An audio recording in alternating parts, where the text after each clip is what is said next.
Di antara sumber akidah yang tidak benar adalah menjadikan pengalaman sebagai sumber akidah. Dan ini sering terjadi. Kenapa ente begini? Pengalaman. Pengalaman. Saya baca ayat kursi 700 kali, kemudian saya sembuh. Misalnya pengalaman. Kemudian dijadikan akidah. Kita bilang tidak bisa. Ya. Kalau kita berdasarkan pengalaman, akan banyak macam orang. Saya pergi ke dukun, saya sembuh. Pengalaman. Jadi akidah ya.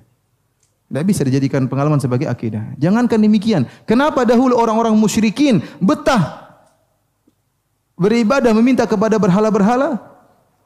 Pasti permintaan mereka pernah dikabulkan. Kalau tidak pernah dikabulkan sama sekali, enggak mungkin mereka bertahan. Tapi Allah kabulkan permintaan mereka sebagai fitnah bagi mereka. Faham? Istidraj dalam istilah kita. Nah, kalau berdasarkan pengalaman, ya sudah. Saya minta di berhala, dikabulkan. Dan agama-agama lain akan mengatakan demikian. Saya pergi ke gereja minta kepada Yesus dikabulkan. Selesai. Mau apa ente? Pengalaman siapa yang mau dipakai kalau begitu? Hah? Kalau kita pakai pengalaman, nanti ahlul batil, ahlul syirik, mereka juga berdalil dengan pengalaman. Itu terjadi. Nah, saya pengalaman, saya pergi ke ikut agama ini, saya menjadi tenteram dan tenang. Saya ikut berdoa minta di penghuni kubur atau berdoa di pinggir kuburan, maka dikabulkan. Pengalaman.